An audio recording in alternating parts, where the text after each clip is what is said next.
Tanzania, under the strong leadership of our President, Her Excellency Dr. Samia Suluhu Hassan, has skillfully managed to stay just,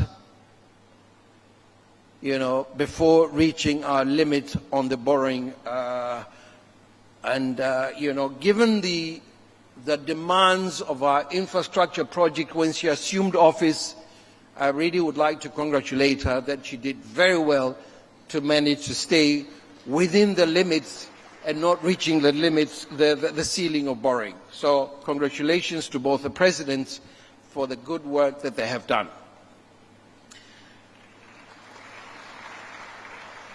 The implication is clear. Governments alone cannot drive development. Private capital must now take the lead.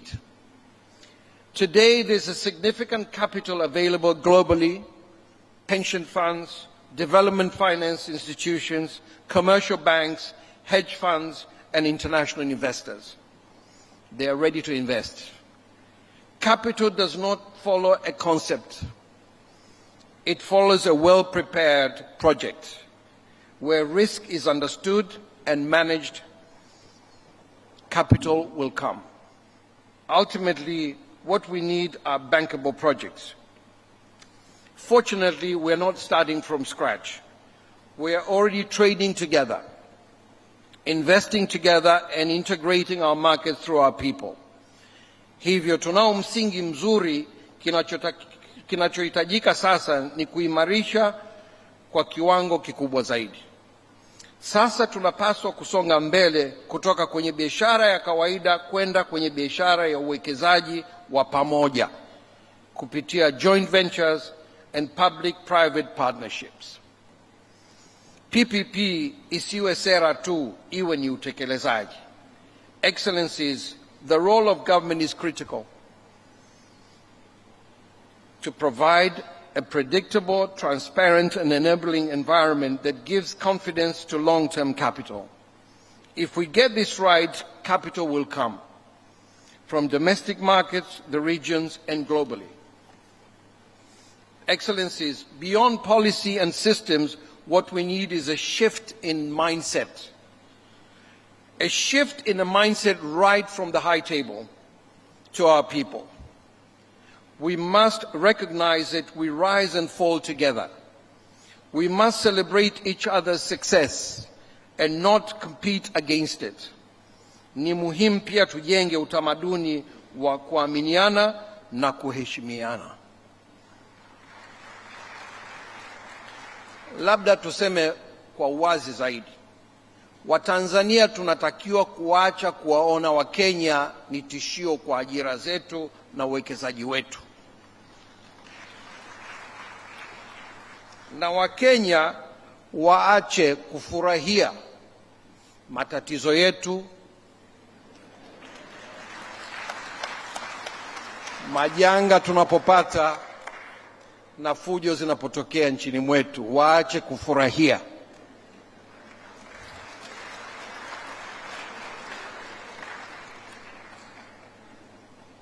Hii ni njia nzuri ya kujenga imani kati ya nchi zetu mbili.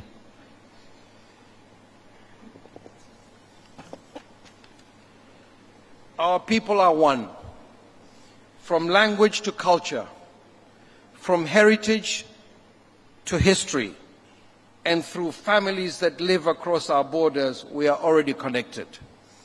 This is not a partnership of convenience, this is a natural alignment. United we are stronger, tusimame bega kwa bega. This is how we build a single commercial system. Tunachohitaji ni kujenga mfumo mmoja wa kibiashara, yani single commercial system unaofanya kazi kwa kasi, kwa ufanisi na kwa kiwango kikubwa. This is a shared growth. This is where we move from theory to execution. Your Excellencies, mwisho kabisa, na waalika waheshimiwa marais wetu wawili kwenye ufunguzi wa terminal kubwa ya gesi huko Mombasa ndani ya miezi michache ijayo. Terminal hiyo ya Taifa Gas ndio kubwa zaidi barani Afrika, kutoka Cape Town mpaka Cairo. Tunazo terminals Dar es Salaam na tunamalizia terminal Zanzibar. Mradi wetu huu ni mfano ukiwa na terminal 3, Mombasa, Dar es Salaam na Zanzibar, ambazo zinahudumiana na pia zinahudumu nchi ambazo ni majirani. Nasema ni mfano kwa sababu gesi inapoisha Mombasa, gesi inatoka Dar es Salaam kwenda kujaza Mombasa. Gesi ikiisha Dar es Salaam inatoka Mombasa inakuja Dar es Salaam. Hali kadhalika Zanzibar ikiishiwa, gesi inatoka katika hii miji miwili. Ndio maana nasema single commercial system ambayo inafanya kazi. Na gesi terminal hizi 3 zinahudumia nchi zote ambazo ni landlocked, kuanzia Malawi kuja Zambia, Rwanda, Burundi, Congo, Somalia, South Sudan na kadhalika. Ndio nasema kwamba tufanye biashara kwa kuwa na system ambayo inaunganisha nchi zetu hizi mbili, ili watu waweze kufanya kazi kwa ufanisi zaidi, waweze kukuza uchumi wao, na hivyo ndivyo tunavyoweza kuleta maendeleo ya nchi zetu hizi. Ndugu waheshimiwa marais na ndugu zetu wote mlioko hapa, dunia inayokuja ni dunia ya ushindani mkubwa. Si dunia tena ya kupewa misaada. Sio dunia tena ya kusema tunataka na sisi tupate haki yetu. Ni dunia ya kupambana ili upate haki yako. Tukiwa wawili kwa pamoja tutafanikiwa. Lakini tukienda kila mtu na ruwake tutakuwa dhaifu na hatutafanikiwa. Nawashukuruni sana kwa kunisikiliza. Thank you very much, Mr. Rostam Aziz of Taifa Gas, for your testimony as we bring Tanzania and Kenya together, a path to common prosperity through private sector integration. Excellencies, allow me to invite to the podium Paul Russo from KCB Group. As he comes, let's give him a warm round of applause. Karibu sana.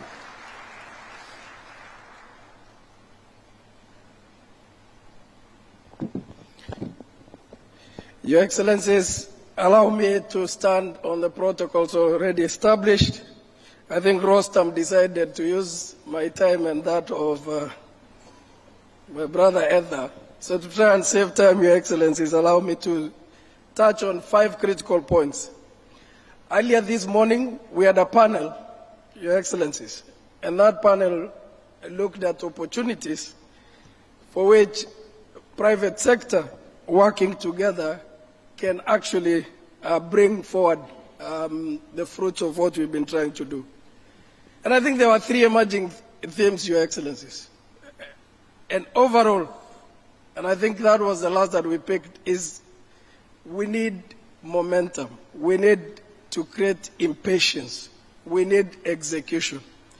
And hopefully the actions that we take, Your Excellency, and the points I'm going to raise will demonstrate that in the last 3 years, a lot has happened. And if we just add that momentum, Your Excellencies, we'll do a lot more.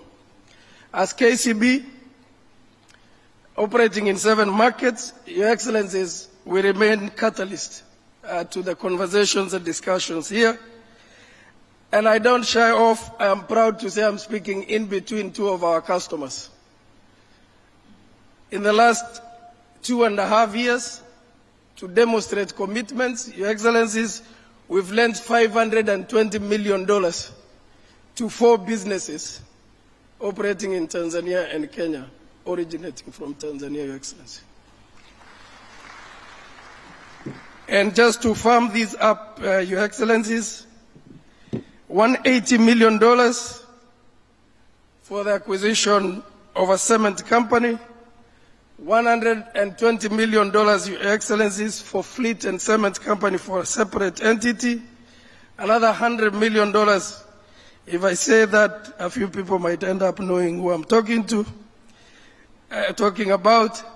And also, Your Excellency, in construction, $110 million facility for a construction company in Tanzania. If We can do that in 2 years for a regional bank. I am deeply committed that we can open up opportunities. Finally, Your Excellencies, we did launch the first successful sukuk, Fursa Sukuk, in this market. We've been in this market since 2008 and raised 11 billion Tanzania shillings, which we've successfully redeemed.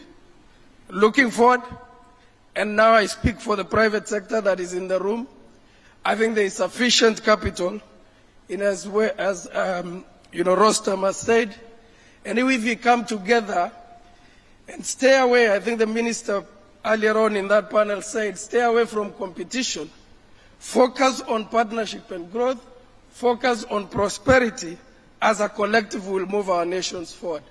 It's my personal invitation to those of us who are lucky to be in opportunities like the one we have, for me as KCB, to come to the table and drive prosperity of our nations, of our people, and for the businesses that keep us alive. Thank you, Your Excellencies. Thank you very much, Mr. Paul Russo from the KCB Group. Excellencies, allow me now to bring to the podium Mr. Eda Nadi from Amson's Group to wind up this session, to be followed by the presentation of the communique. As he comes, let's extend a warm welcome to him. Karibu sana.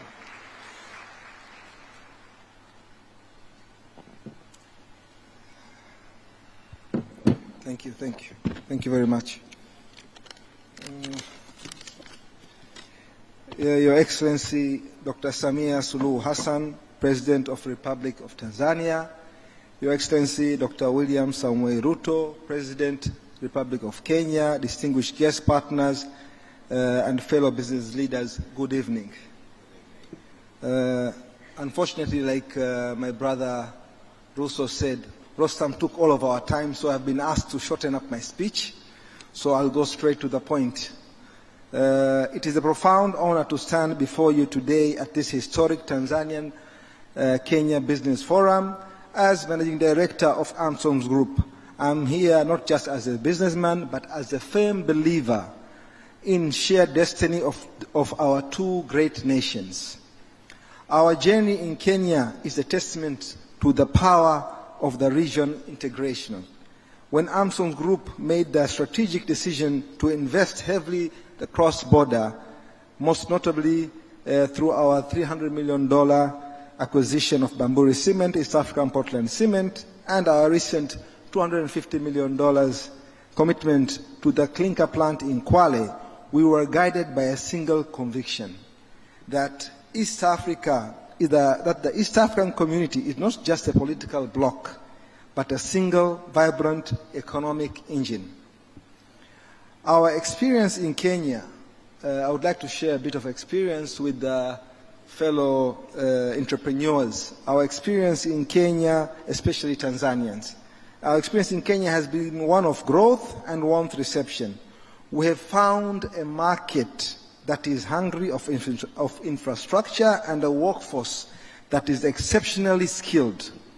By acquiring a 69% stake in East African Portland Cement and taking the helm at Bamburi, we haven't just bought assets. We have embraced the responsibility and powering Kenya's Big Four and bottom-up economic agendas. We have seen firsthand that when Tanzanian capital meets Kenya industrial spirit, the result is transformative. This is not the first time that we have tried to enter Kenya. We have previously tried to enter Kenya in 2012 and 2017-18. Unfortunately, they were unsuccessful attempts. But on the third and most recent attempt in 2024, we were well planned and more strategic, which led to our success. I must commend the excellent and friendly policy environment set by His Excellency Dr. William Samoei Ruto. This has played a major role in our adaptation in the Kenyan business environment. I would like to urge my fellow Tanzanians to seize this extraordinary opportunity to invest in Kenya, a nation with excellent workforce and human capital that transcends the needs of our growing economies. And to the Kenyan entrepreneurs, Tanzania is the land of untapped opportunity that provide the right environmental of creating industrial hub of our great continent. Two nations offering different type of opportunities with each its own unique advantages. My fellow entrepreneurs, my brothers and sisters, my mothers and fathers, some of you are quite old, we are living in a golden times where we have two seasonal leaders with immense business acumen, I repeat that again, and exposure. We also have ample opportunities around us. We have access to capital and a skilled workforce. What more do we need? Looking forward, Amson's group is committed to being a bridge. We see the future where a truck carrying a cement truck from Tanga to Nairobi or a fuel truck from Mombasa to Dar es Salaam moves with the same ease as commuters in a single city. To our heads of state, your presence here today signals the political will and needed resolve the remaining barriers.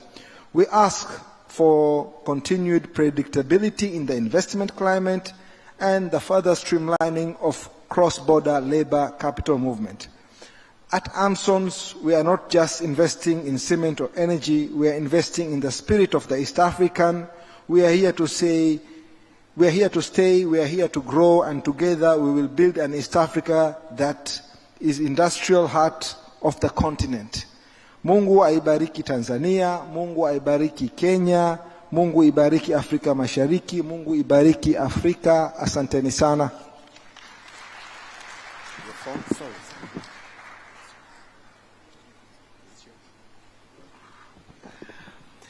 Truly thank you to the voices of integration in the region for your testimonies, Excellencies. Without further ado, allow me to bring to the podium Mr. Deogratias Masawe from TPSF and Ms. Carol Kariuki from KEPSA to read to us the testimonial from the Tanzania-Kenya Business Forum 2026. As they are here, let's welcome them with a round of applause. Your Excellencies, distinguished leaders from both public and private, let me also adapt all the protocols observed. We are here mainly to describe what transpired since morning. We have had a wonderful day. We have had about 4 panel discussion where involved both leaders from private and public, from the government of Tanzania and that of Kenya, with the main theme of unlocking the private sector's growth and investment in our two countries. So without taking much, we have categorized the issues that we have observed in 4 categories. The first is the role of the private sector. And then the second, what we require from the government of Tanzania. Then what are the requests we have for the government of Kenya? And lastly, the requests we have for both governments to ensure the opportunity that we identify in the morning, we can capitalize as we look forward to strengthen our bilateral relationship. So without further ado, let me welcome the CEO of KEPSA to bring the presentation. Thank you very, very much. Your Excellencies, our protocols observed in the interest of time, but the eating is in the pudding, so we are very excited that we are the last to present in this evening in terms of the business forum. But you've heard a little bit from the 3 businesses' experiences. And so mine is really to capitalize and put it together what has today been. But before I go to today is not simply the conclusion of a business forum. It's a statement of intent. A statement that Kenya and Tanzania are on the move. Because when Kenya and Tanzania move together, East Africa moves together. Together, economies now exceed $200 billion US, Together we anchor a regional market of more than 300 million people. Together we represent one of the most promising economic frontiers in the world.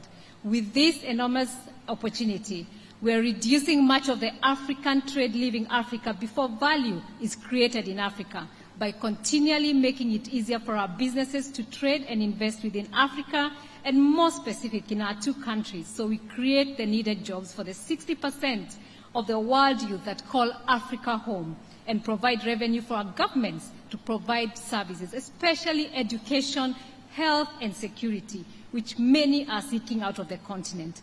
Most of the rest can be done by the private sector, as you've heard. Over the last 5 years, since the last state visit to Kenya, where KEPSA and TPSF as the apex bodies of business in our respective countries, bringing together local and foreign associations and corporates, we presented the communique of the Business Forum then. We have seen undeniable progress. More than 500 Kenyan businesses have invested over $1.7 billion in Tanzania.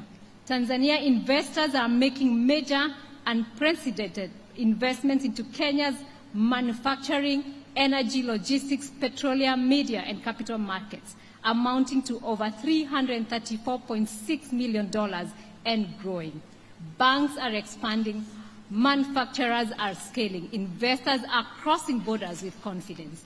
This is not theory, this is integration already happening in real time. And it proves an important point. The private sector no longer thinking country by country, it's thinking regionally. East Africa is becoming one market, one production base, one growth story. We commend both governments for the political will that has enabled this progress. When leadership intervened to resolve trade disputes, businesses responded immediately. Trade increased, investment accelerated, jobs were created. That lesson is clear. When governments move decisively, as we've heard, economies move rapidly, and we realize the ambitions of creating a common market, that a single EAC commercial system, as has been said, that guarantees East Africans the true freedoms of movements of goods, services, labor, and capital. Your Excellencies, the partnership between the private sector in both countries has also matured significantly. What began has evolved into coordinated action. We've seen faster resolution of trade disputes, stronger public-private engagement, and in Kenya, our presidential roundtables are the hallmark of the progress we've made from business as the engine of economic growth to private sector-led development. Improved coordination through the East African Business Council as the focal points of our EABC of our representative countries. Greater investment confidence, and importantly, efficiency gains at the Namanga one-stop border post.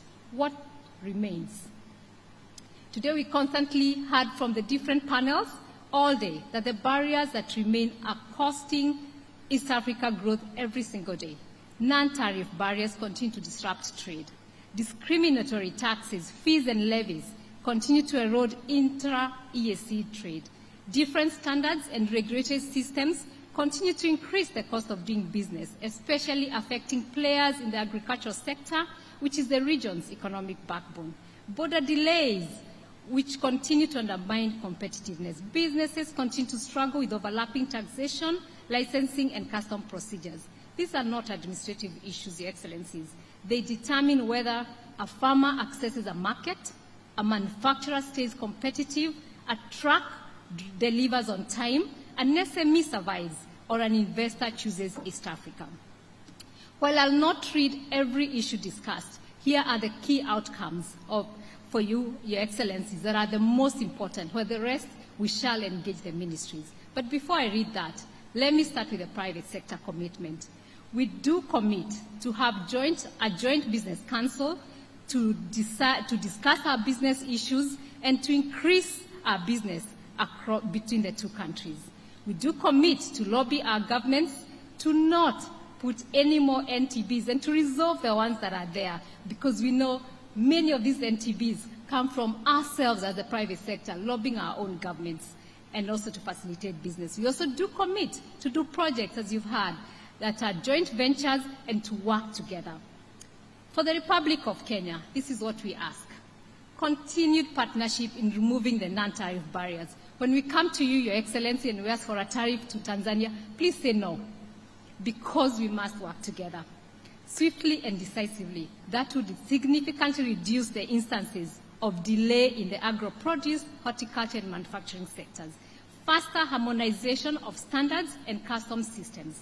Tanzania agro in pharmaceuticals, products approved in Tanzania still face additional verification processes in Kenya, delaying access to market. Mutual recognition would speed up the availability of essential medicines and reduce costs. Stronger facilitation of Tanzanian investors operating within Kenya in the retail space. Tanzanian investors require clear licensing and operation frameworks to scale in Kenya. Streamlined processes would encourage greater two-way investment and economic integration. For the United Republic of Tanzania, this is our ask. Accelerated harmonization of regulatory standards, tax frameworks, custom clearance, and single custom territory. We must align to ensure the products moving across the borders do not have to go through retesting. For instance, in agro-produce and manufactured goods, one country's certification is enough. Time-bound resolution of the active non-tariff barriers and discriminatory taxes affecting trade between the two countries. The risks posed by the NTBs are that non-East African countries gain as we lose potential for intra-EAC growth, thus the stagnation of regional trade at 14%. Jointly, this is what we ask of both countries.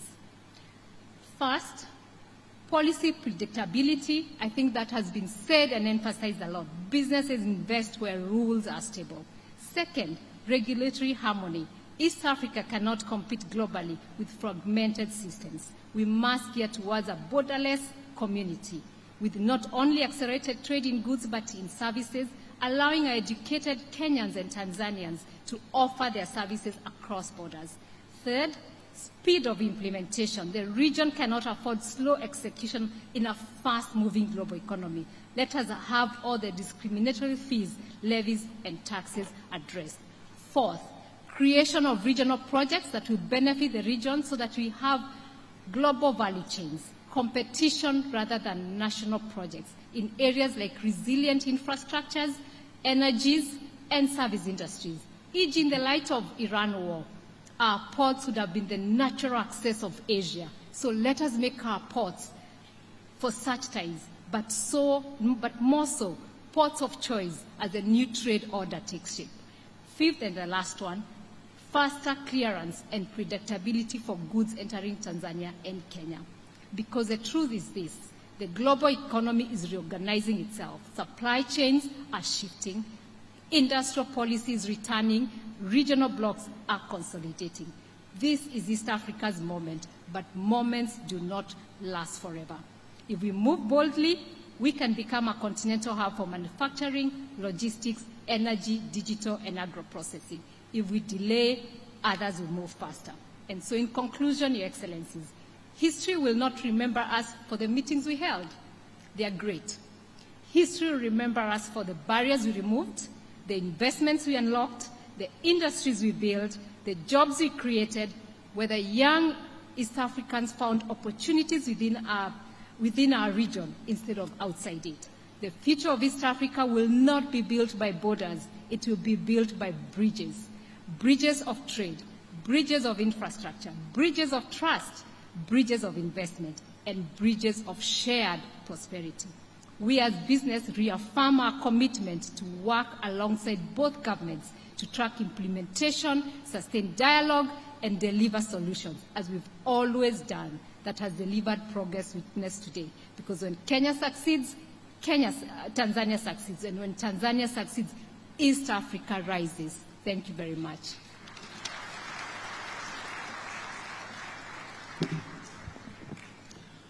Asante sana.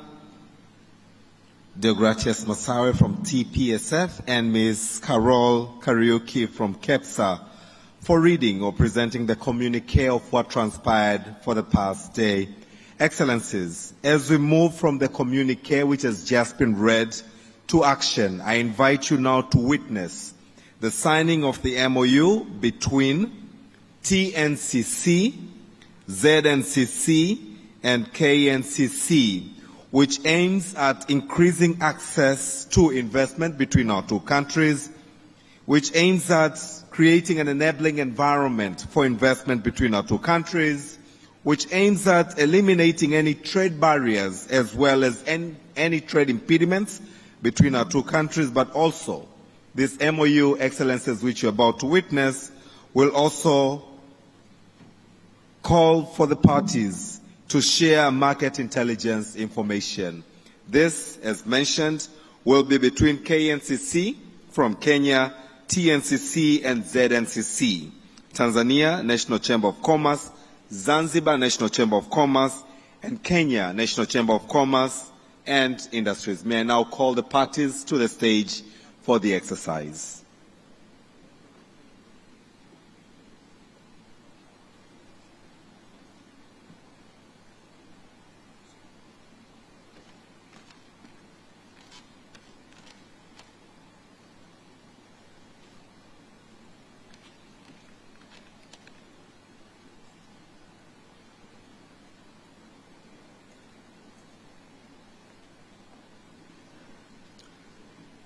Sasa tunashuhudia utiwaji wa saini kati ya Kenya na Tanzania wenye lengo la kuongeza uwekezaji kati ya nchi zetu mbili, kufanya biashara kwa uhakika kati ya nchi zetu mbili, lakini zaidi ni kuondoa vikwazo vya biashara, lakini pia kubadilishana taarifa za kimasoko na za intelijensia za uwekezaji kati ya Tanzania na Kenya. Na mkataba huu unasainiwa baina ya KNCC, yani Chamber of Commerce ya Kenya, TNCC, yani Chamber of Commerce ya Tanzania, na ZNCC, yani Chamber of Commerce ya Zanzibar.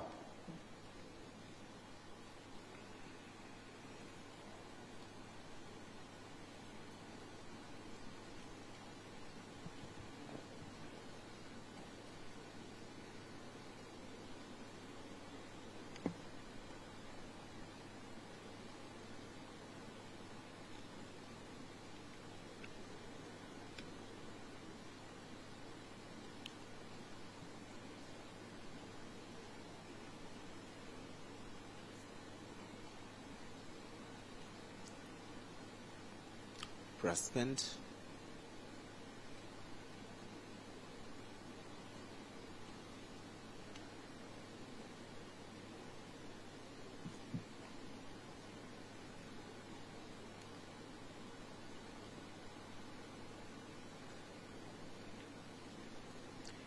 As soon as you're done signing, you will then rise and show to the excellencies on the pages that you've signed. We shall all be led by the brass band to applause for this MOU that has been signed between Tanzania and Kenya. Can we all please clap our hands?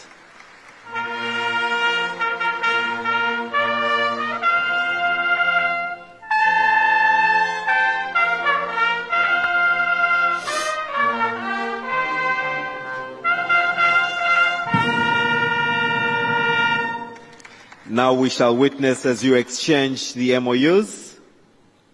Let us once again give them a big round of applause.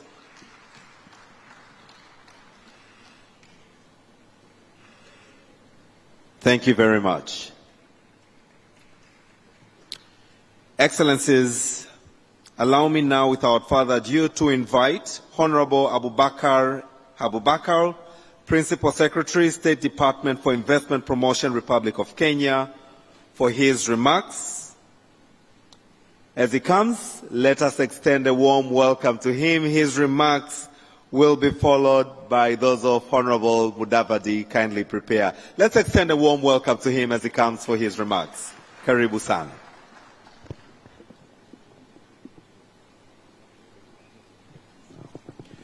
Thank you, Excellencies. First, allow me to clarify that I am not Abu Bakr. but I'm the Minister, I'm the Cabinet Secretary for Investment, Trade and Industry, and Abubakar is our Principal Secretary, so I am holding brief on behalf of the Ministry. So, Your Excellency, Dr. William Samoei Ruto, President of the Republic of Kenya, Your Excellency Samia Suluhu Hassan, President of the United Republic of Tanzania, Cabinet Secretaries, our Attorney General who is here. I'm also joined by our colleague, the Minister for Energy, Ondai Opio, and thank you very much for coming. So any issues to do with energy, my Minister is here. Business people and friends of Kenya and Tanzania. Allow me to start first by thanking you. We know this session was supposed to have ended around 5 or 6, but it is now heading to 9 o'clock and you are here. I take that as a determination and your commitment to make sure that our business indeed thrives. I will not say much, but just to confirm that before we came, we had written very many things.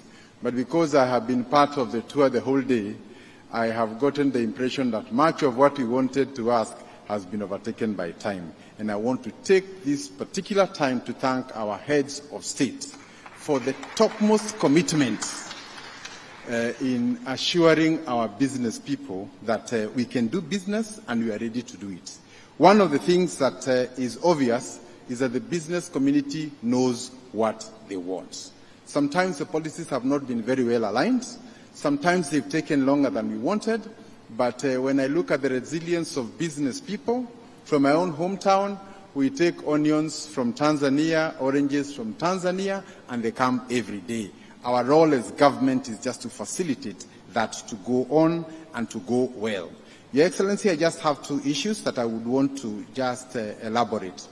The first one is free movement of goods and people. I want to note that Kenya, through our Excellency, we said that we have opened our borders to anybody coming from Africa. You need no visa. And I want to assure you that that declaration alone has improved business in Nairobi and in Kenya tremendously.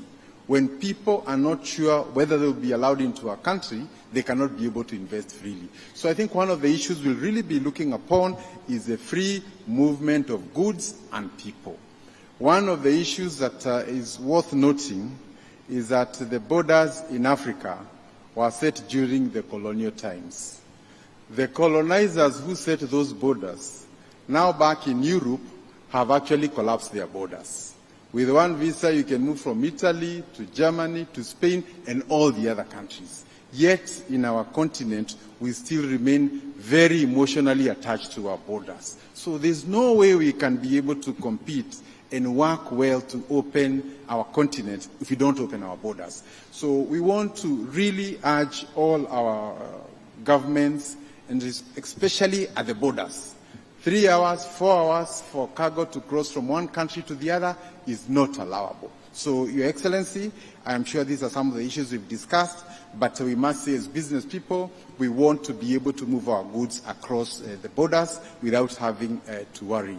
Your Excellency, in the area of tourism, you can imagine, again, if I may use a European example, you get a visa in one country and you can tour about 27 countries. Yet when you want to come to our countries, you need a visa from almost every other country before you can tour. It makes our tourism such a joke. Again, we can be able to come together and ensure that we are able to work and bring down all those barriers that have already been identified. For the companies that have already come to invest in Kenya, allow me first to thank you for the confidence you have shown. And one important thing is, if you talk of Bamburi, which we are very proud of, one of our oldest cement companies, we don't perceive it as a foreign company, even now. And even moving into the future, anything that would take for Bamburi Cement to be able to grow, as government, we want to be on your side, because we believe when you grow, also Kenya grows. And likewise, may I request, we also have Kenyan companies that are here, whether it's KCB, whether it's Britam, whether it is Equity Bank. Whenever you see a company or a brand from East Africa, that is your brand, whether it is Kenya Airways or whichever other product, so that together we can be able to build. Our true enemy is not each other.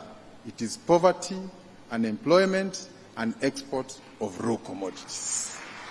So that is where we need to put our efforts. And I really want to thank the two presidents, because when the world looks at our region, they don't see countries, they see East Africa.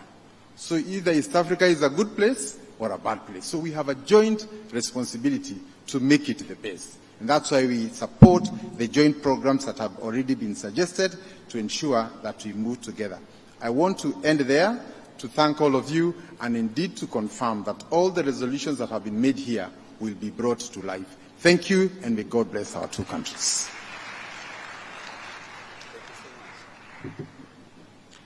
Thank you very much for those candid remarks. Excellencies, allow me now, without further ado, once again to invite Honorable Musalia Mudavadi, Prime Cabinet Secretary and Cabinet Secretary for Foreign and Diaspora Affairs from the Republic of Kenya, for his remarks. As he comes, let's extend a big round of applause to him. Karibu sana. Thank you. Your Excellency, Madam Samia Suluhu, President of the Republic of Tanzania, Your Excellency President William Samoei Ruto, President of the Republic of Kenya, ladies and gentlemen, colleagues, brothers and sisters. Your Excellencies, I will not say much because I think time is against us and you would like to hear the remarks that both of you want to present to us. I'll just take 2 minutes to take us down some nostalgic journey. Imagine if we were able to get back the East African Airways. We would not need a BASA agreement because we would be one.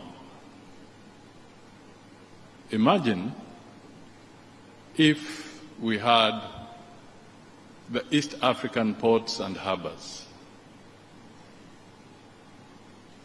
We would be co-investing just the way we are talking. Imagine if we had the East African Railways.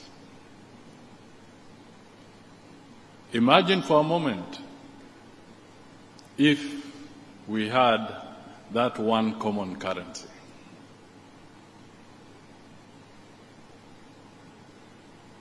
The European Union has got 27 countries. They have the euro. We have 8 countries in the East African communities. We have 8 different currencies. Just imagine what it would be if we all went back down that memory lane, the way our businesses are driving us to think and work together. It would be a wonderful moment for all of us. That memory lane speaks volumes, and that is where we should go. Thank you for listening to me, and always remember, we were shown by our forefathers, Julius Nyerere, Jomo Kenyatta, Obote, and others. Let us just go down the memory lane. Thank you.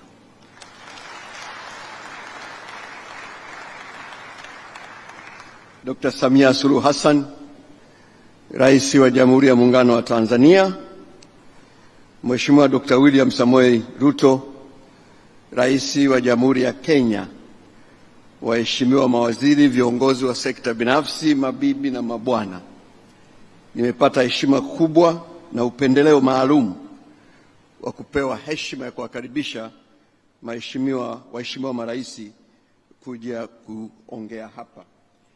Kabla sijafanya hivyo niseme mambo matatu tu. Moja, waheshimiwa maraisi, nichukue nafasi hii kuwathibitishia kwa niaba wenzangu ambao tulikuwepo tangu asubuhi kwamba tumekuwa na kongamano zuri sana na Mheshimiwa Rais Dr. Samia. Kwa upendeleo wako nimehudhuria forum kama hizi nyingi, lakini lazima nikiri kwamba forum hii imekuwa tofauti sana. Kwanza imehudhuriwa na watu wengi sana, lakini mazungumzo yamekuwa ya kindugu sana, lakini kulikuwa na furaha na umakini wa hali ya juu. Jambo la pili ni ujumbe. Ukiacha yale ambayo sekta binafsi wameongea, one of the very key message from the discussions in the morning is that in order to sustain the momentum which has really been generated from this forum, we have agreed, the two governments, on a structured framework for continued engagement, one that will allow us to meet more regularly and beyond the occasion of state visits. Mheshimiwa Rais, utakumbuka mara ya mwisho tulikuwa na forum kama hii kwenye ziara yako mwezi Mei, na kwa kweli kama kumbukumbu zangu hazijaniangusha, ilikuwa tarehe 5 Mei mwaka 2021, na mimi nilikuwa sehemu ya ujumbe wako. Sasa makubaliano hapa ni kwamba hatuwezi kusubiri mpaka state visit ndipo tufanye forum kama hizi. Tumekubaliana na wenzetu kutoka serikali ya Jamhuri ya Kenya, lazima tuwe na utaratibu mzuri wa kufanya haya. Na role yetu kubwa kama serikali is facilitating business environment. We shall also serve as conveners of our businesses and to catalyze the actions of what has been agreed in these forum deliberations. Mheshimiwa Marais, sisi pia tumewafuatilia tangu asubuhi, tangu Mheshimiwa Dr. Ruto alipowasili nchini mchana. Kitu kimoja cha wazi ambacho huwezi kukiona kwenye deliberations na kwenye minutes ni kwamba viongozi wetu wawili tangu mlipokutana pamoja mmeonyesha nyuso za furaha sana. Na ukweli ni kwamba nyie viongozi wetu mkiwa na furaha, Kenya na Tanzania zinafurahi. Kwa hivyo siku ya leo imekuwa siku ya furaha sana kwa Kenya na Tanzania na wananchi wake, na tuombe Mungu tuendelee namna hiyo katika kuishi kwetu. Na kwa kweli nyie wawili ndio vinara wa kuwezesha mazingira ya biashara katika nchi zetu. With those few remarks, Your Excellencies, and on behalf of participants seated here, I now have the pleasure and the distinct honor to invite Your Excellencies, and beginning with His Excellency Dr. William Samoei Ruto, and later to be followed by Her Excellency Dr. Samia Suluhu Hassan, to speak and address this congregation. Mheshimiwa Rais Dr. Ruto, karibu sana.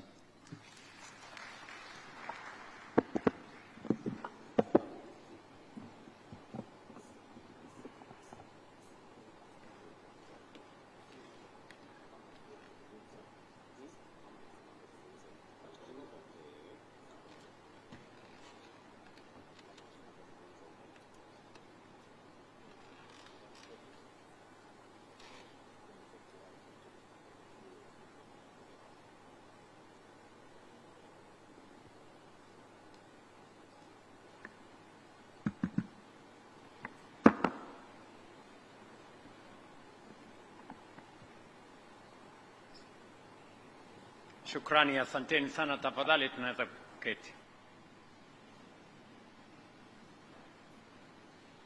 Your Excellency, my dear sister Samia Suluhu Hassan, President of the United Republic of Tanzania, distinguished government officials, esteemed business leaders, ladies and gentlemen, hamjambo. Assalamu alaikum. It is my distinct honor and pleasure to join you here in Dar es Salaam for this Tanzania-Kenya Business Forum, a forum that reflects our shared resolve to translate our strong bilateral ties into practical, results-oriented and driven economic partnerships that create opportunity, drive trade and investment, and deliver real benefits for our people. I commend the rich and candid engagements that this forum has had since morning, as we have been ably informed. Your deliberations have not only identified concrete opportunities to deliver deeper collaboration, but have also clearly highlighted the practical constraints that must be addressed decisively and conclusively.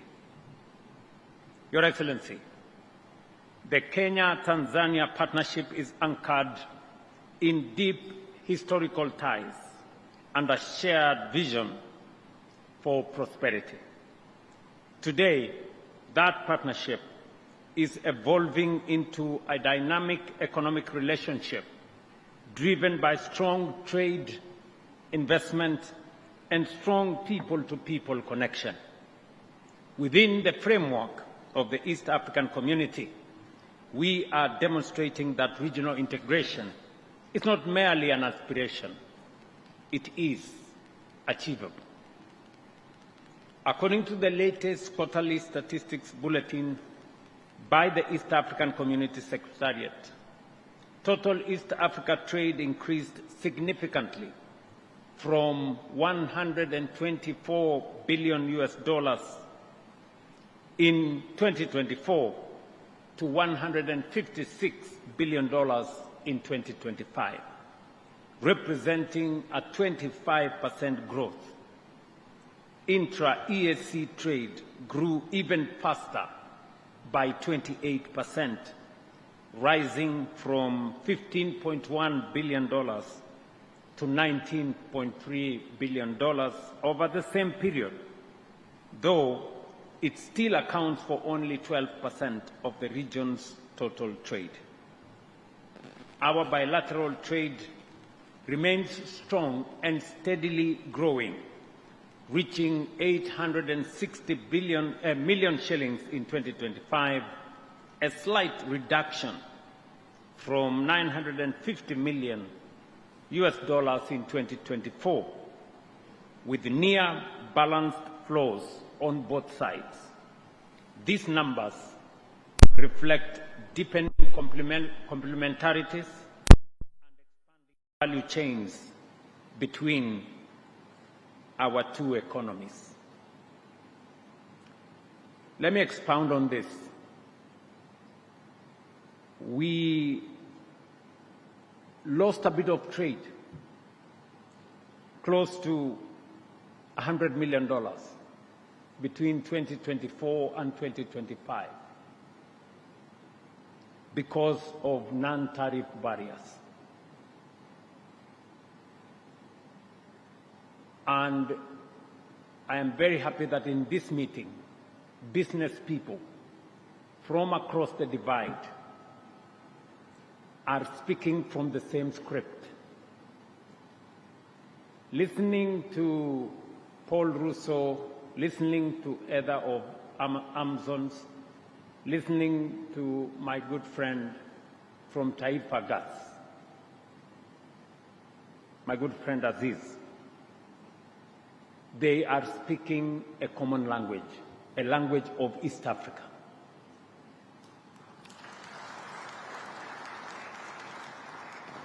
The reason why we are losing trade, we should have crossed by now the $1 billion mark. But instead of making progress, we are making progress in the opposite direction. And it is because there are some people, bureaucrats at the borders, who are erecting roadblocks and creating barriers to our businessmen and women and reducing the trade between our countries. I want to tell us that it is said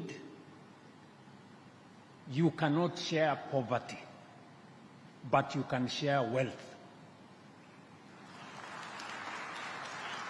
We must allow our business people to create wealth because we have an opportunity to share what we have. We cannot share what we don't have. And it is very important, and it is the reason why I have undertaken this state visit on the invitation of my sister, President Samia Suluhu. Not because I lack something to do in Kenya, not because I am a tourist, na sijakuja hapa matembezi. I have come here because we have serious business between our two countries and we share a common destiny. And I like the statements that have been made here. We want to recalibrate our relationship.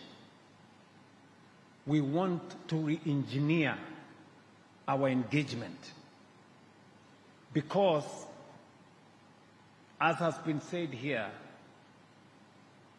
Kenyans are not enemies of Tanzanians, and Tanzanians are not enemies of Kenyans. Our enemy is poverty, unemployment, and lack of development.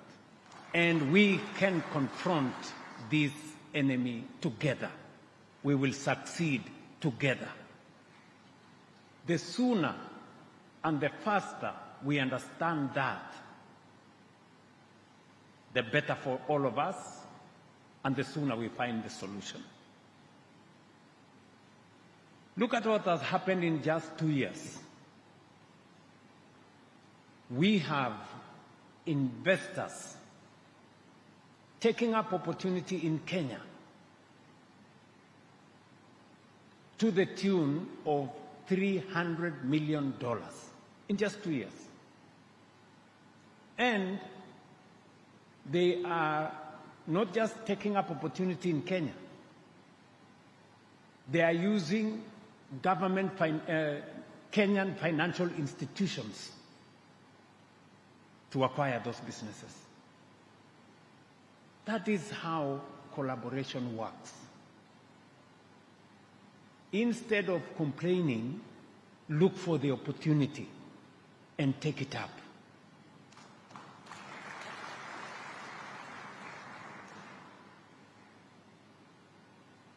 Let me give you an example. When Amsons decided to buy shares and take over Bamburi Cement, some business people in Kenya came to complain to me, why are you allowing these Tanzanians to buy Bamburi Cement? This is our blue chip company. And I asked them, you didn't complain when Bamburi was owned by the French. How does it become a problem if it is owned by a neighbor in Tanzania? So are you telling me it was okay for the company to be owned by a French company and you have a problem if it is owned by a Tanzanian national, an East African, a neighbor? This is the kind of mentality we want to kill.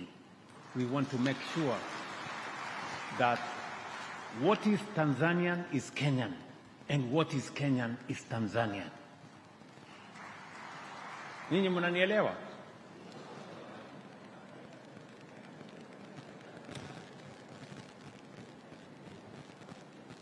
Investment flows are equally strong. Kenyan investments in Tanzania now exceed $1.7 billion, spanning financial services, manufacturing, telecommunication, and retail, while also positioning Kenya as a dependable source of industrial input for Tanzania. Tanzanian investments in Kenya, now over $330 million, are on the rise, particularly in tourism, manufacturing, energy, and agriculture. Together, these investments are driving job creation, facilitating skills transfer, and strengthening industrial capacity in both countries.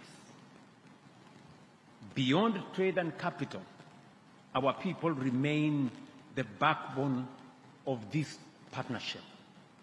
The free movement of people, labor, services, and capital continues to unlock innovation, enterprise, and shared opportunity. Despite this progress, we must acknowledge that we are still underperforming relative to our full potential. The gap lies not in ambition, but in execution. Persistent non-tariff barriers, including delays at our borders, non-harmonized standards, and restricted market access, continue to impose real costs on our business. And I am very happy that today my sister President Samia Suluhu and I have agreed and given instructions and goodwill from the highest levels of government to our officials that all the remaining non-tariff barriers, and we have counted them, there are about 20, they should be worked out and agreed before the end of this month of May.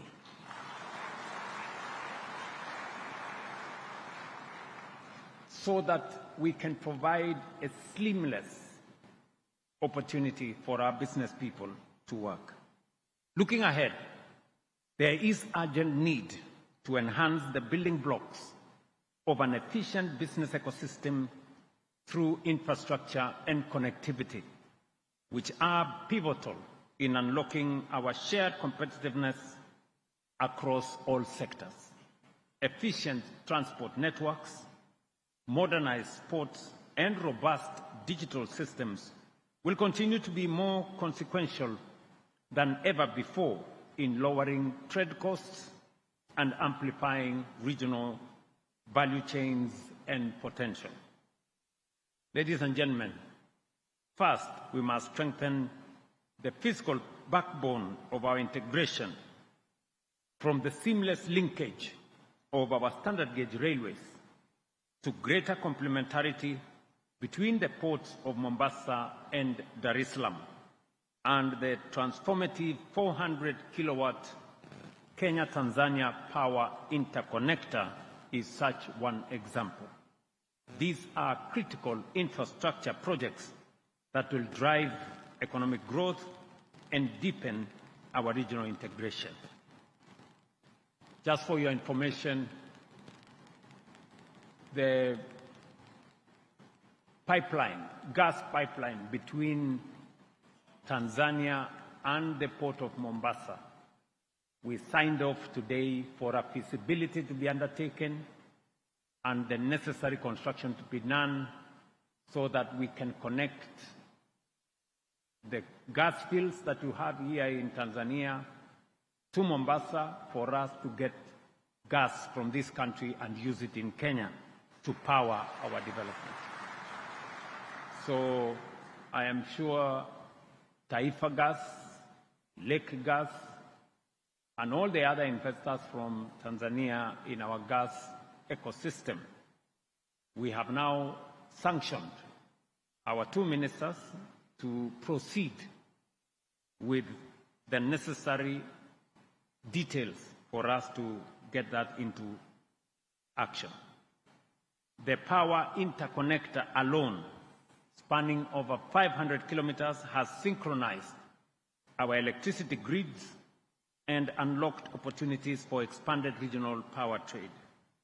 Reliable and affordable energy is the fuel that drives industrialization, and this project speaks to what coordinated regional action can achieve. Second, we must build a seamless financial and digital ecosystem. Our banks are already regional champions.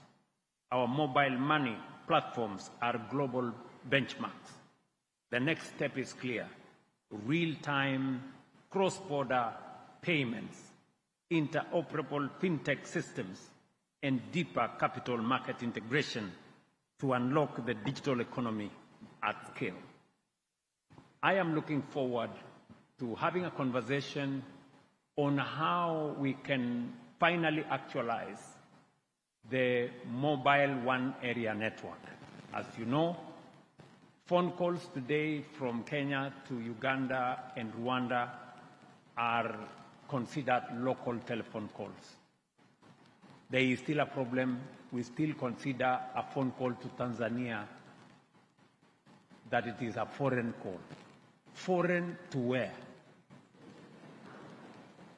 You know?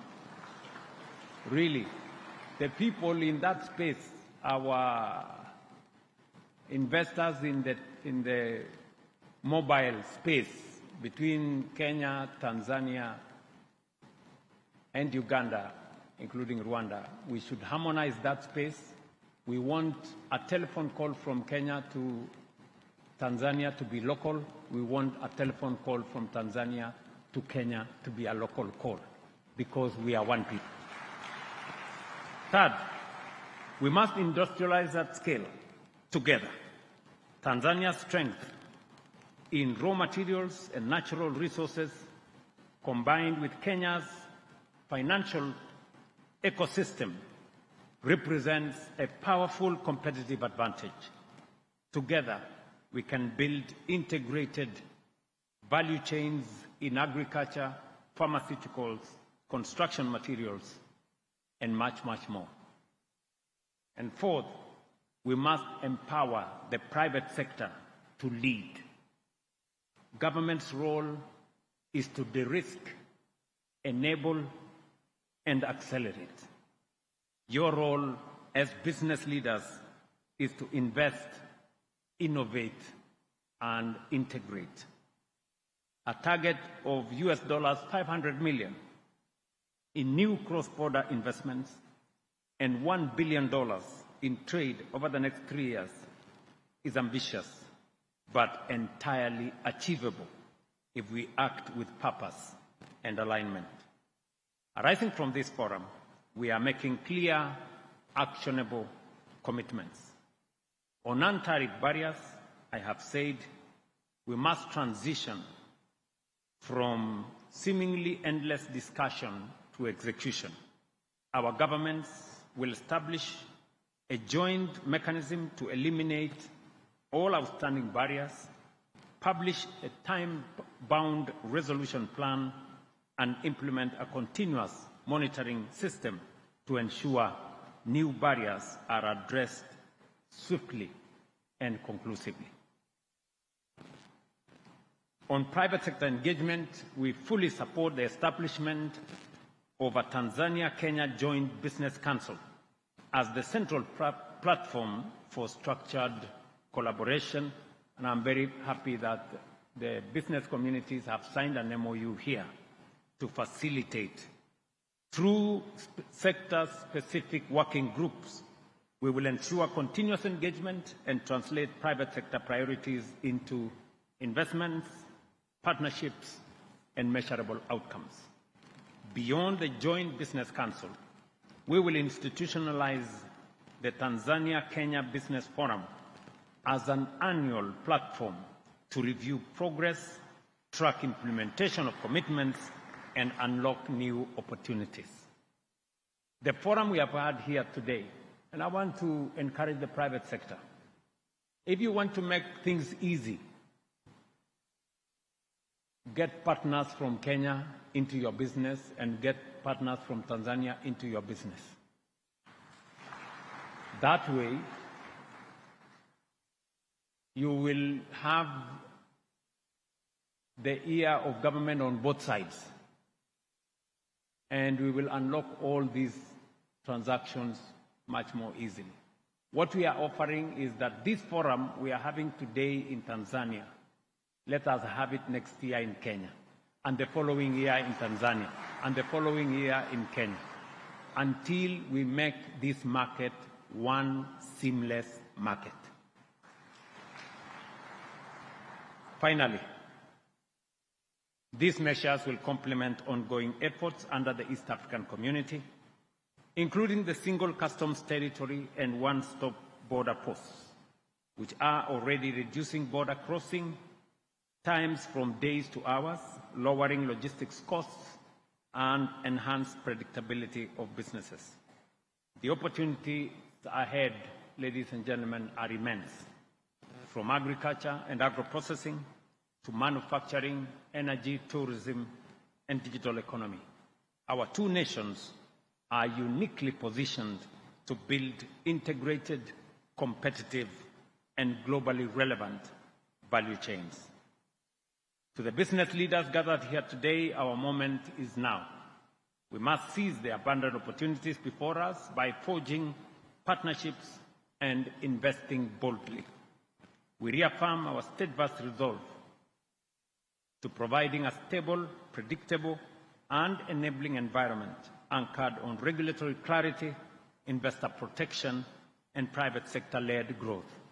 Together, we are building two separate markets into an integrated economic system, and we are doing so not as competitors, but as co-creators of shared prosperity.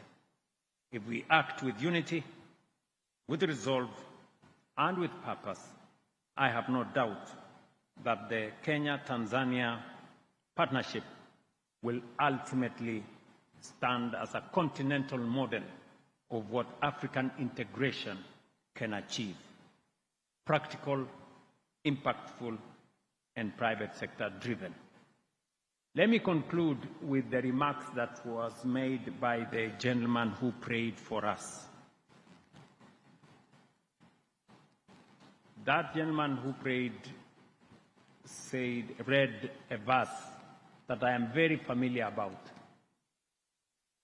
in Psalms 133. Correct? Yes. And in that verse, he told us, that verse says how good and how pleasant it is when brothers live together in unity. That is the unity of purpose we are called upon here. And as he read that verse, I was seeing uhuru na umoja. We got uhuru. But what happened to umoja? That is what the prayer man was telling us. Unity. And I want to add that if he had continued reading that verse, in verse 3, it says, where there is unity, God commands a blessing. So that is the future. Thank you very much. God bless you, and see you soon in Nairobi. Asanteni sana.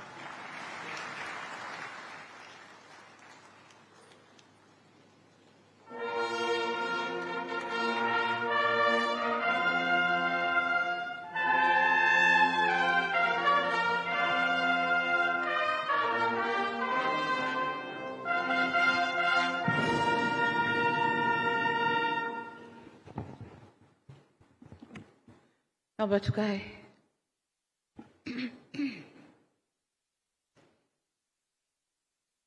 Mheshimiwa Rais William Samoei Ruto, Rais wa Kenya, kaka yangu, sisi wa Afrika, mwanamume hata akiwa mdogo ni kaka.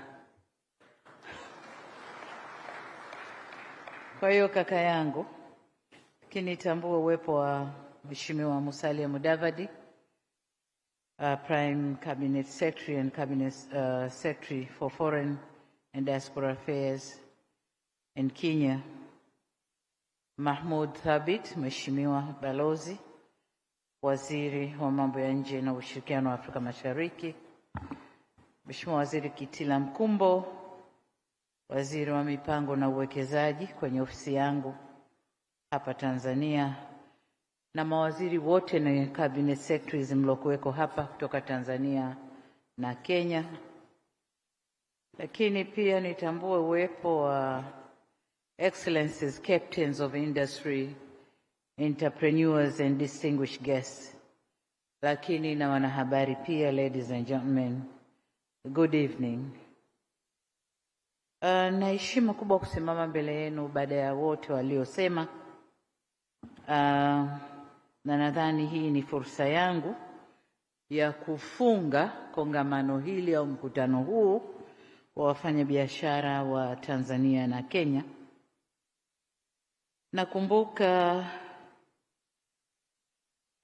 kama ilivyosemwa hapa kwamba tukio kama hili lifanyika miaka 5 iliyopita wakati nimefanya maiden state visit pale Kenya, few days baada ya kuwa rais wa Tanzania. Kwa hiyo kama walivyosema wengine, kuna haja sasa ya kwenda kila mwaka na makongamano ya aina hii. Ndugu zangu, kauli mbiu au the theme of this forum inasema unlocking private sector growth and investment, ambayo inakwenda vizuri na makusudi ya serikali zetu mbili au matakwa ya serikali zetu mbili ya kutumia nafasi au fursa zinazopatikana kwa private sector. Kwa sisi Tanzania tunajua sana umuhimu wa sekta binafsi au private sector. Na ndio maana katika dira yetu Tanzania National Vision, Development Vision 2025-2050, tumesema implementation is going to be 22% by the government, 70% by the private sector, and only 8% by public enterprises. Kwa hiyo private sector is a main actor wakati tunatekeleza dira yetu ya 2050. So mkutano wa aina hii ni muhimu sana sana kwetu ku unlock opportunities ambazo tutafanya kazi pamoja na private sector, whether ya Tanzania, ya Kenya, ya East Africa, ya kokote duniani, lakini dira yetu itekelezeke hivyo.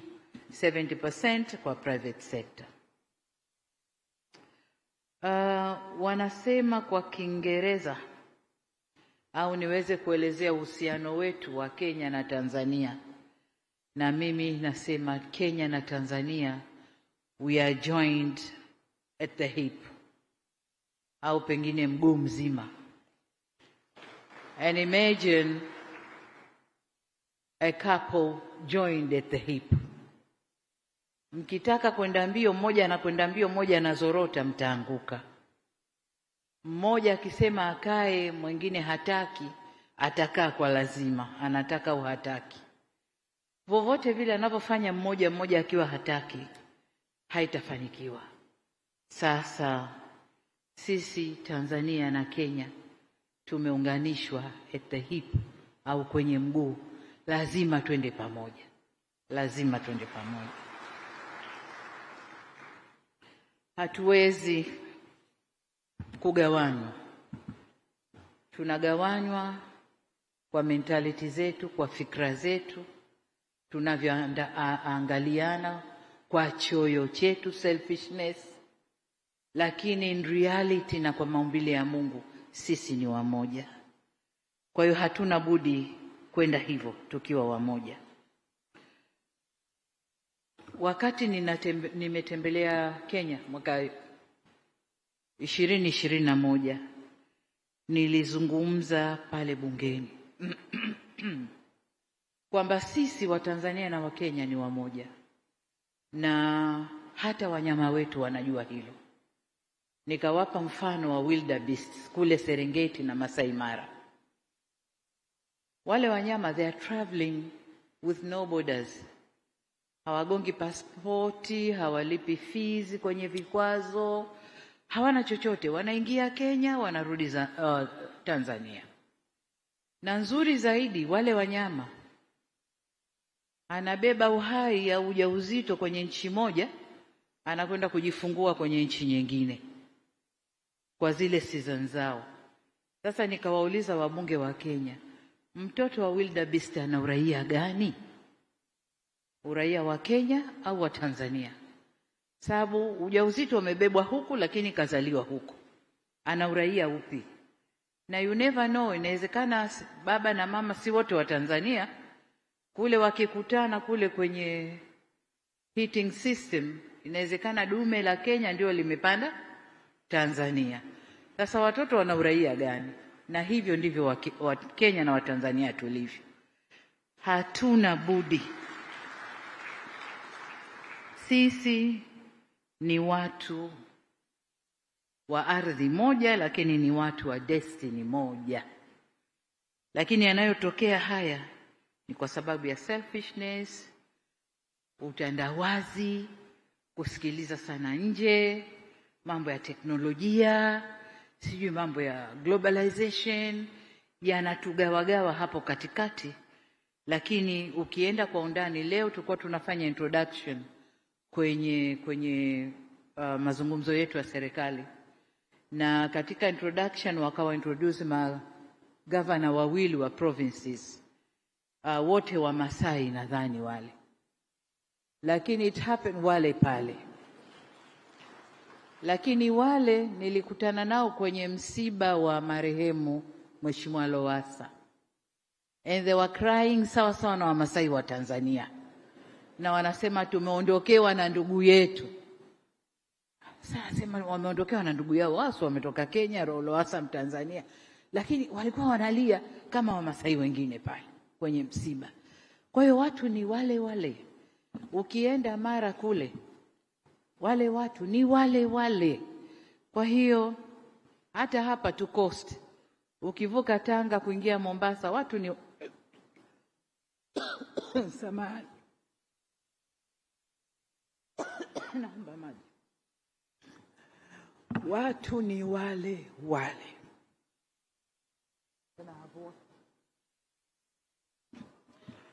Asante.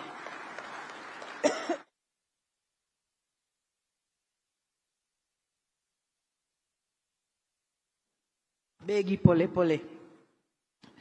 Kwa nasema watu wa Tanzania na Kenya ni wale wale. Hata jamaa zangu wa Kipemba Mbarawa yuko hapa. Kuna waziri anaitwa Mbarawa hapa. Lakini Wabarawa ni wa Kenya. Na hawa ni Wapemba wale originate Kenya kule. Kwa watu ni wale wale. Hatuna haja ya kugawana. Hatuna haja ya kushangilia maovu yanayotokea upande mmoja na upande wa pili wakashangilia. Sisi yanapotokea maovu Kenya ni maovu yetu, tushirikiane kuyaondoa. Yanapotokea maovu Tanzania vivyo hivyo. Leo tulikuwa tunazungumza na Rais Ruto asubuhi. Sijui asubuhi mchana, maana amechelewa naye amekuja mchana. Tukaa tunazungumza jinsi ya kudeal na hawa watoto wetu watovu wa adabu. Wanaojiita nani hilo jina? Hao.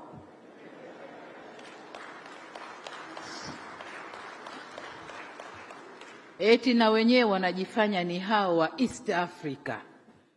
Kwa hiyo popote wanakwenda kupigania demokrasi. Kwa hiyo wafanye fujo huku, wachome huku, wadisturb serikali zao. Nikamwambia Ruto, we have to send firm on this watovu wa adabu hao. Tusichague wa Tanzania au wa Kenya. Wakija kwangu na chapa mikwaju, wakija kwako chapa mikwaju. Ili wakae sawa. Na hapo tutapata jumuiya ambayo ina watu wenye heshima na ina watu walionyooka. Neno democracy lisituchafulie nchi zetu wala mila zetu wala desturi zetu. Democracy haina formula. Demokrasi ya kule mbali tofauti na ya kwetu huku. Sisi kwetu tuna mila zetu na desturi zetu zinazokwenda na hiyo demokrasi. Kwa hiyo kwa namwambia mwenzangu, hebu tusimame mguu sawa kulinda hizi nchi zetu. Nilikuwa namsikiliza kakaangu Mudavadi akisema anatamani kungekuwa na shirika la ndege la East Africa. Natamani kungekuwa na East African Harbors na nini. Natamani, jamani ndugu zangu, si alikuwepo? Our founders of the nations walituundia. Ikatokea nini? Wakaja wasomi, the educated. Tukafanyaje? Tukatafuta majustification na kila sababu tukavunja. Si kweli? Lakini baadaye tukaona we were wrong. Tukajiunda tena. And now this is a time of the learned. Akina sisi. Wale walikuwa educated, sisi learned. We learned from the past experiences. Si ndio? Kwa hiyo sasa the learned lazima tuhakikishe East Africa inasimama na inasimama tunavyotaka sisi na sio wanavyotaka wale. Tunavyotaka sisi na sio wanavyotaka wale. Tuna mengi ya kufanya na kufanya East African community ni community kubwa ya kiuchumi inayojielewa, inayoweza kusimama yenyewe. Tuna mengi ya kufanya. Ndugu wangu Ruto amecite some few example hapa, lakini tuna mengi ya kufanya ambayo yanaweza akatufikisha pahali pazuri na East Africa ikawa ndio community au jumuiya ya kutegemewa na inayoheshimika duniani.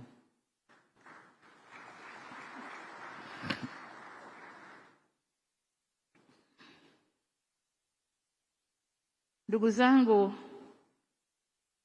nimepangwa nizungumze mwisho ili nifunge mjadala huu.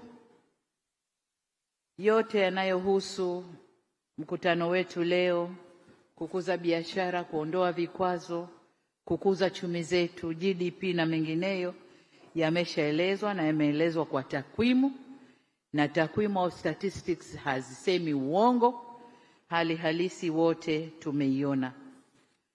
Lakini Mheshimiwa Rais Ruto naye alieleza tuliyoyazungumza toka asubuhi na mambo ambayo tumejipanga kufanya ili kufanya nchi zetu mbili tuende to facilitate development haraka, iwe ya uwekezaji, iwe ya biashara, iwe yoyote ile, lakini iende haraka. Kubwa hapa ni ujenzi wa miundombinu au infrastructure development ambayo nchi zote mbili tumejidhatiti kuendelea kufanya ili kurahisisha ufanyaji wa biashara na uwekezaji ndani yetu. Lakini nataka nitumie fursa hii niwahakikishie mambo mawili kwa upande wa Tanzania. La kwanza, hichi kilichokuwa launched leo hapa, hii platform ya Joint Tanzania Kenya Business Council ambayo imekuja na mafanikio makubwa sana, na wenzangu wamesema hapa kwamba isiwe inafanyika tu wakati wa state visits za maraisi na watu wakubwa, lakini iwe ni regular platform ambayo kila mwaka tunakutana. Nataka niwahakikishie Tanzania tuko tayari kwa hilo na tutakuwa tayari kuhost kama serikali tutahost jambo hili. Lakini la pili ni kuzifanya kamati zetu za hizi joint trading committees za nchi mbili kukaa kila baada ya muda kuhakikisha wana monitor changamoto zote za kibiashara na changamoto za uwekezaji zinachukuliwa hatua kwa haraka, au kuzuia zisitokee kwa kuchukua hatua haraka, au zinapotokea zifanywe kazi kwa haraka ili tusidisturb ule mnyororo wa thamani au value chain ya investment na mambo ya trading ndani ya nchi zetu mbili. Kwa sisi Tanzania tunahakikisha hilo, na niseme tuko tayari kufanya kazi kwa karibu zaidi na business community za nchi zetu mbili, lakini pia ya East Africa. To our captains of trading and industry, serikali yenu kama nilivyosema, tutachukua hatua zote kuhakikisha mnafanya kazi zenu vyema. Tutaondosha barriers kama tulivyosema hapa. Tumejipa ambitious targets by May, sijui, lakini tukishindwa by June tutakuwa tumezimaliza zote. Lakini pia tutarekebisha sheria zetu. Pale pote sheria zenye kwenye utata, will make sure our laws are abiding with the nature of our trading and investment within our two countries. Lakini pia tutajenga infrastructure inayohitajika. Amesema Rais Ruto, reli, barabara, infrastructure za kwenye Great Lakes kule tutajenga ili biashara iweze kuflow vizuri. Kazi yenu kwenu kama wafanyabiashara ni kuongeza thamani, kutengeneza ajira, kulipa kodi inavyostahiki. Narudia, kulipa kodi inavyostahiki, kwa sababu kodi zenu ndio zitatufanya tufanye marekebisho mnayoyataka kwa haraka. Kwa wafanya biashara wa Kenya ambao wameinvest Tanzania, KCB, Equity, Bidco, Kenya Airways na nyingine nyingi ambazo zimeweka hapa, tunawashukuru kwa kututengenezea ajira kwa vijana wetu, kulipa kodi na kutusaidia kwenye maendeleo. Asanteni sana. Na kwa Watanzania, kampuni za Tanzania ambazo zimekwenda kuwekeza Kenya, the Amsons Group with Landmark Bamburi Cement Acquisition, Taifa Gas, kakaangu Rostam, Bahresa, Mohammed Enterprises, Azam and others, mmebeba bendera ya Tanzania kule. Naomba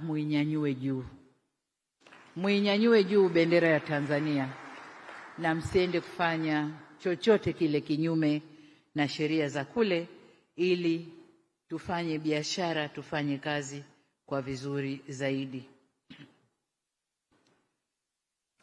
Ndugu zangu, kesho Rais Ruto atakwenda kulihutubia bunge la Tanzania na wanamsubiri kwa hamu. Lakini nimhakikishie tu kwamba atakaporejea nyumbani hatorudi tu na documents ambazo tumezungumza hapa na tuka exchange, mikataba, makubaliano na nini, lakini atarudi na commitment, my government and my people's commitment to work together with our sisters and brothers in Kenya. Our doors are open. My own phone is open, and you know it. Sometimes ukinikosa nasema, dada chukua simu. Sasa nitajitahidi nikikuta message, dada chukua simu, nitachukua simu. Ruto wajua Kiswahili. Ukiniambia dada chukua simu, niichukue ilipo, nishike mkononi.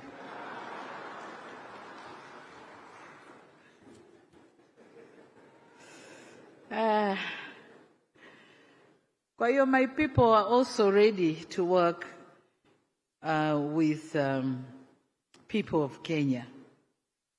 Tafanya kazi pamoja kwa uaminifu, kwa heshima, kwa upendo na spirit ya brotherhood, undugu ndani yake.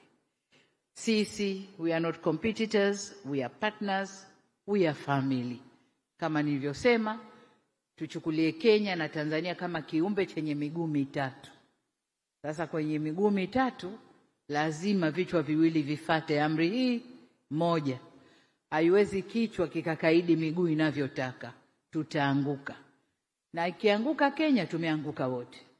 Ikianguka Tanzania tumeanguka wote. We have seen what happened to the East African community. Tukawa kila mtu na lwake, yametokea mambo gani? Mpaka sasa hivi tumerudi kujiunga, na kama serikali mbili tumejiunga, sasa tunaona levels of trade zinavyokuwa na investment, na maendeleo yetu pia kama nchi yanaenda vizuri. Sasa Waswahili wa kwetu huko wanasema penye nia pana njia. Oh, where there is a will, there is a way. And we have the will. Now we must carve out the way. The MOUs have been signed. Na ni matumaini yetu kwamba we'll stop rhetorics and start acting. Start implementing what we have agreed. Hayo ndio matumaini yetu. Niseme tena, to our Kenyan brothers and sisters, we are joined at the hip. Let us walk together.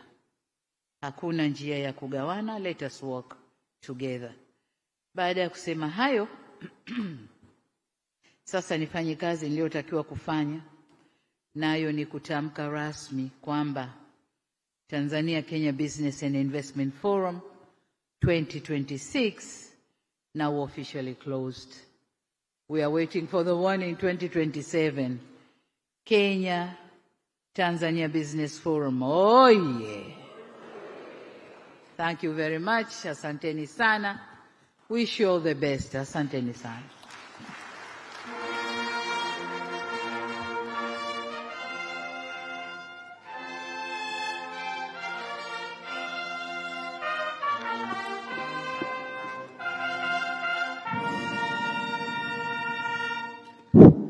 Excellencies, we truly would like to thank you so much for both your presentations, and with great humility and honor, allow you to proceed on to your next item. Brass band, naomba tuwaruhusu viongozi sasa waendelee na ratiba yao. Can you all please clap our hands together to the excellencies?